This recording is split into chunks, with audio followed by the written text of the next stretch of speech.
Langsung saja kita akan membahas tentang bentuk-bentuk pasar. Jadi bentuk pasar itu jumlahnya ada 4. Yang pertama itu pasar persaingan sempurna, yang kedua yakni pasar monopoli, yang ketiga persaingan monopolistik, dan yang keempat adalah oligopoli. Pertama-tama kita akan mengulas tuntas tentang pasar persaingan sempurna. Di sini saya menjelaskan tentang definisi, ciri-ciri atau karakteristik, permintaan dan penerimaan, keseimbangan jangka pendek, keseimbangan jangka panjang, penawaran perusahaan, dan kekuatan dan kelemahan. Definisi pasar persaingan sempurna. Yang disebut pasar persaingan sempurna adalah jika dalam suatu pasar terdapat banyak perusahaan dan tidak terdapat kemampuan setiap perusahaan untuk mempengaruhi pasar. Langsung saja, ciri-ciri karakteristik pasar persaingan sempurna. Yang pertama, semua perusahaan memproduksi barang yang homogen. Yang kedua, produsen dan konsumen memiliki pengetahuan atau informasi yang sempurna. Yang ketiga, yakni perusahaan menerima harga yang ditentukan pasar. Yang keempat, output sebuah perusahaan relatif kecil dibandingkan output pasar. Yang kelima, yakni semua perusahaan itu bebas mengeluarkan dan masuk pasar. Lanjut pada permintaan dalam pasar persaingan sempurna. Dalam pasar persaingan sempurna itu, tingkat harga dalam pasar persaingan sempurna ditentukan oleh kekuatan permintaan dan penawaran. Yang kedua, konsekuensinya, kurva permintaan suatu perusahaan berbentuk garis lurus horizontal sejajar sumbu jumlah. Artinya, secara hipotesis, perusahaan bisa menjual dalam jumlah berapapun pada harga yang telah ditentukan pasar. Yang terakhir yakni kurva. Lanjut pada penerimaan perusahaan. Yang pertama, penerimaan total atau total revenue atau biasa kita sebutnya dengan TR. Perusahaan sama dengan jumlah output atau Q dikalikan dengan harga jual atau P, price. Yang kedua yakni karena harga tetap, maka penerimaan rata-rata AR dan penerimaan marginal MR sama dengan harga. Yang terakhir, kurva penerimaan total berbentuk garis lurus dengan sudut kemiringan positif bergerak dari koordinat 0,0. Keseimbangan jangka pendek. Lanjut ya. Kedua syarat keseimbangan jangka pendek. Yang pertama, perusahaan hanya berproduksi paling tidak bila biaya variabel sama dengan penerimaan total atau biaya variabel rata-rata sama dengan harga. Yang kedua, perusahaan memproduksi pada saat MR sama dengan MC agar memperoleh laba maksimal atau menderita kerugian minimal. Yang ketiga yakni kurva. Lanjut menentukan laba maksimum. Yang pertama, pendekatan total atau total approach, yaitu menemukan selisih positif terbesar antara TR dan TC, yakni pada penjualan 6 unit dengan TR 60, TC 51, sehingga laba sebesar 9. Pendekatan marginal approach, yaitu sepenuhnya syarat MR sama dengan MC. Jika syarat ini tidak terpenuhi, maka harus memenuhi syarat MR min MC sama dengan positif terkecil. Dalam hal ini juga ada penjualan 6 unit dengan laba 9. Yang ketiga yakni kurva. Lanjut ya, kita lanjut ke bentuk-bentuk pasar persaingan sempurna. 3 kemungkinan posisi kegiatan perusahaan jangka pendek. Yang pertama, mendapatkan keuntungan normal atau lebih normal, yaitu jika harga yang mereka terima lebih besar atau sama dengan biaya rata-rata yang ditanggung P lebih besar atau sama dengan AC. Yang kedua, perusahaan bisa melanjutkan usaha. Lanjut, mengalami kerugian dan melanjutkan usaha. Yang pertama, yaitu jika harga yang mereka terima lebih rendah dari biaya rata-rata yang ditanggung tetapi lebih tinggi dari biaya variabel, rata-rata yang ditanggung. Artinya AC lebih besar daripada B dan lebih besar daripada AFC. Yang kedua yakni dalam jangka pendek perusahaan dibenarkan untuk melanjutkan usahanya. Lanjut, mengalami kerugian dan menghentikan usahanya, shutdown point, yaitu apabila harga yang diterima perusahaan sudah lebih rendah dari biaya variabel setiap unitnya, sehingga jumlah penerimaan jangankan untuk menutup seluruh biaya, bahkan untuk menutup biaya variabel pun tidak mencukupi. Dalam artian lain, P kurang dari AVC kurang dari AC. Kemudian yang kedua, dalam jangka pendek perusahaan lebih baik menghentikan kegiatan usahanya atau shutdown point. Lanjut, kurva penawaran jangka pendek. Kurva penawaran dalam jangka pendek pada pasar persaingan sempurna adalah sepanjang kurva MC, yang berarti di atas AVC. Yang kedua yakni semakin tinggi harga maka akan semakin banyak jumlah barang yang produsen bersedia tawarkan sesuai hukum penawaran. Yang ketiga, kurva MC yang berada di bawah AVC tidak termasuk kurva penawaran karena pada saat ini posisi perusahaan mengalami kerugian sekaligus harga jual di bawah biaya variabelnya. Lanjut, kurva penawaran jangka panjang. Yang pertama, industri dengan biaya konstan. Yang kedua, industri dengan biaya meningkat. Dan yang ketiga, industri dengan biaya menurun. Lanjut dengan industri dengan biaya konstan. Jadi kita akan menjelaskan apa yang tadi telah saya sampaikan. Terjadi jika masuknya perusahaan baru tidak menyebabkan naiknya harga input. Penambahan permintaan akan mengakibatkan industri memiliki laba supernormal sehingga mendukung perusahaan lain memasuki industri ini. Akibatnya, harga turun kembali ke posisi seperti sebelumnya terjadi. Perubahan dan jangka panjang, kurva penawaran akan membentuk horizontal. Lanjut, industri dengan biaya meningkat. Terjadinya jika masuknya perusahaan baru membuat harga faktor produksi meningkat dan membuat struktur biaya dalam industri menjadi lebih tinggi. Peningkatan permintaan dan penawaran tidak mampu mengembalikan harga kembali ke posisi sebelum terjadinya perubahan. Sehingga dalam jangka panjang, kurva penawaran akan menuju kanan atas, artinya harga keseimbangan semakin tinggi. Industri dengan biaya menurun. Yang dimaksud dengan industri biaya menurun, jika terjadi masuknya perusahaan lain justru akan menurunkan harga faktor produksi karena efisiensi skala besar. Naiknya permintaan memang akan meningkatkan harga, tetapi akan segera dikoreksi dengan bertambahnya penawaran sehingga dalam jangka panjang kurva penawaran akan bergerak menuju ke kanan bawah. Artinya harga keseimbangan semakin rendah.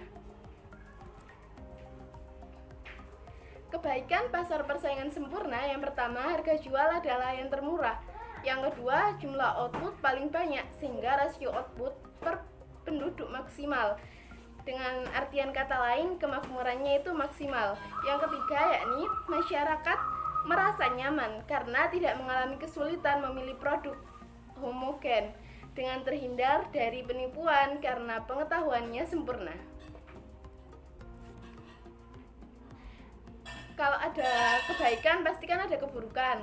Kalau keburukannya itu yang pertama kelemahan dari kesesuaian asumsi dengan fakta. Yang kedua, perolehan laba yang hanya sebatas laba normal membuat perusahaan tidak memiliki dana untuk melakukan riset dan pengembangan sehingga inovasi menjadi tidak dilakukan. Yang ketiga yakni konflik efisiensi dan keadilan. Jika persaingan terjadi antar negara, maka perusahaan dari negara maju akan memenangkan persaingan karena mereka pasti beroperasi dengan lebih efisien. Lanjut, pada pasar monopoli, di sini saya akan membahas mengenai definisi, ciri-ciri pasar monopoli, faktor penyebab terbentuknya monopoli, permintaan dan penerimaan monopoli, keseimbangan dalam jangka pendek dan jangka panjang, daya monopoli, monopoli alamiah, diskriminasi harga, pengaturan perusahaan monopoli, aspek positif monopoli. Saya akan mengulas tentang definisi monopoli. Pasar monopoli adalah suatu bentuk pasar di mana dalam suatu industri hanya terdapat sebuah perusahaan dan produk yang dihasilkan tidak memiliki pengganti yang sempurna. Ciri-ciri monopoli. Pasar monopoli adalah industri dengan satu perusahaan. Yang kedua, tidak memiliki pengganti yang sempurna. Yang ketiga, tidak terdapat kemungkinan, sangat sulit perusahaan baru memasuki industri. Yang keempat, dapat menguasai penentuan harga. Yang kelima, promosi iklan kurang diperlukan. Faktor terbentuknya monopoli. Yang pertama, perusahaan memiliki kemampuan atau pengetahuan khusus yang memungkinkan berproduksi secara efisien. Yang kedua, efisiensi yang tinggi memungkinkan perusahaan mempunyai biaya MC dan AC yang menurun. Dan yang ketiga, perusahaan memiliki kemampuan kontrol sumber faktor produksi, baik sumber daya alam, manusia, maupun lokasi produksi. Yang keempat, adanya undang-undang dan pemberian hak khusus untuk bertindak sebagai monopoli BUMN, agen tunggal, pemilik lisensi, pemilik waralaba. Yang kelima, memiliki hak paten atau hak cipta atas suatu produknya. Permintaan dan penerimaan monopolis. Permintaan output perusahaan merupakan permintaan industri. Perusahaan memiliki kemampuan mempengaruhi harga pasar dengan mengatur jumlah outputnya. Penerimaan total dan penerimaan marginal. Penerimaan marginal MR monopoli lebih kecil dari harga jual, sehingga kurva MR akan terletak di sebelah kiri kurva permintaan. Yang kedua, TR sangat tergantung pada elastisitas harga. Adapun yang poin pertama, jika elastisitas, maka untuk menambah output 1% cukup menurunkan harga kurang dari 1% dan TR akan naik, yang berarti MR positif. Yang poin kedua, jika uniter, untuk menambah TR 1%, harga juga harus diturunkan 1%. Artinya TR tidak bertambah dan MR adalah 0 pada saat itu TR maksimum. Yang ketiga, jika inelastis, untuk menambah output 1% harus menurunkan harga melebihi 1%. Akibatnya TR menurun, yang artinya MR negatif. Lanjut pada keuntungan maksimum monopoli. Pendekatan total atau yang biasa kita sebut total approach, yaitu jika selisih positif TR dikurangi TC adalah terbesar. Yang kedua, pendekatan marginal approach, yaitu jika dipenuhi syarat MR sama dengan MC atau MR min MC menghasilkan angka positif terkecil. Gaya monopoli. Yang pertama, keliru jika menilai monopoli adalah perusahaan yang memiliki kekuatan tanpa batas. Yang kedua, monopoli memiliki daya untuk melakukan eksploitasi pasar dalam rangka mencapai laba maksimum. Yang ketiga, semakin besar jika indeks linearnya L semakin tinggi mendekati 1. Yang terakhir, indeks linear L sama dengan P min MC per P. Faktor yang mempengaruhi indeks linear atau L, yang pertama yakni elastisitas harga permintaan, yang kedua jumlah perusahaan dalam pasar, yang ketiga interaksi antar perusahaan. Aspek positif dari monopoli. Yang pertama, memacu pertumbuhan ekonomi karena monopoli mendapatkan laba supernormal sehingga inovatif dan efisien. Sehingga dengan input yang sama dapat dihasilkan output yang lebih banyak. Yang kedua, pengadaan barang publik. Hanya perusahaan besar yang sanggup menyediakan barang publik, dan untuk menjadi besar, sebuah perusahaan perlu diberi hak monopoli. Yang ketiga, meningkatkan kesejahteraan masyarakat melalui diskriminasi harga. Masyarakat berpenghasilan rendah bisa memperoleh produk dengan harga yang lebih murah.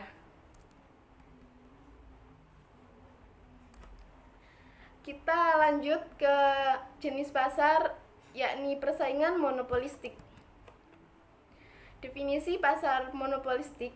Yang dimaksud pasar persaingan monopolistik itu adalah struktur pasar persaingan, akan tetapi perusahaan masih memiliki kemampuan untuk melakukan penentuan harga atas produk yang dijualnya.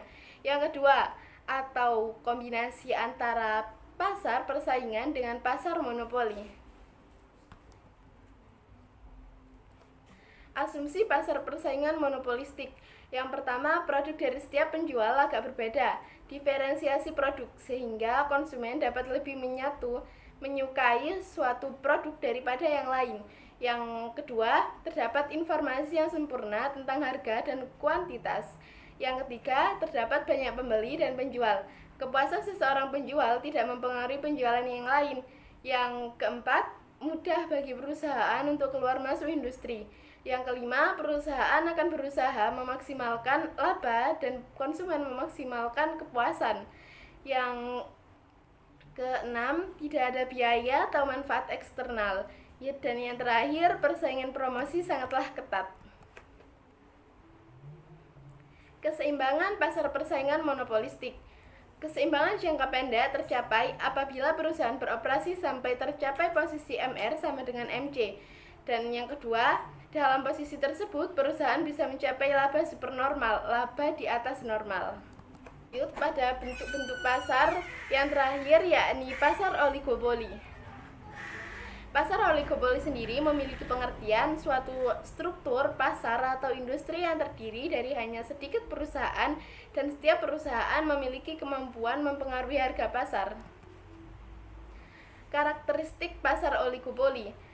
Yang pertama, hanya sedikit perusahaan dalam industrinya. Yang kedua, produksinya bisa bersifat homogen atau diferensiasi. Yang ketiga, pengambilan keputusan yang saling mempengaruhi. Yang terakhir yakni terdapat kompetisi non-harga. Faktor penyebab terbentuknya oligopoli. Yang pertama, efisiensi skala besar. Hanya perusahaan yang berskala besar yang dapat mencapai efisiensi. Sehingga dalam industri hanya terdapat sejumlah kecil perusahaan, misalnya semen, mobil, dan lain-lain. Yang kedua yakni kompleksitas manajemen. Keunggulan perusahaan bukan hanya menetapkan harga dan output, tetapi juga ketetapan memprediksi reaksi pesaing. Dan inilah yang membuat manajemen disebut semakin kompleks. Lanjut, keseimbangan oligopolis. Yang pertama, model permintaan yang patah. Yang kedua, model kepemimpinan harga. Dan yang ketiga, price leadership and key demand figure. Lanjut, model permintaan yang patah. Ini penjelasan tentang yang tadi ya. Jadi tokohnya adalah PM Sweezy dengan dua pemikiran, yaitu harga adalah kaku dan permintaan elastis jika harga naik, tidak elastis jika harga turun. Yang kedua, konsekuensi perusahaan menghadapi dua skenario permintaan. Yang pertama, pesaing tidak bereaksi terhadap strategi perusahaan. Yang kedua, pesaing bereaksi terhadap strategi perusahaan.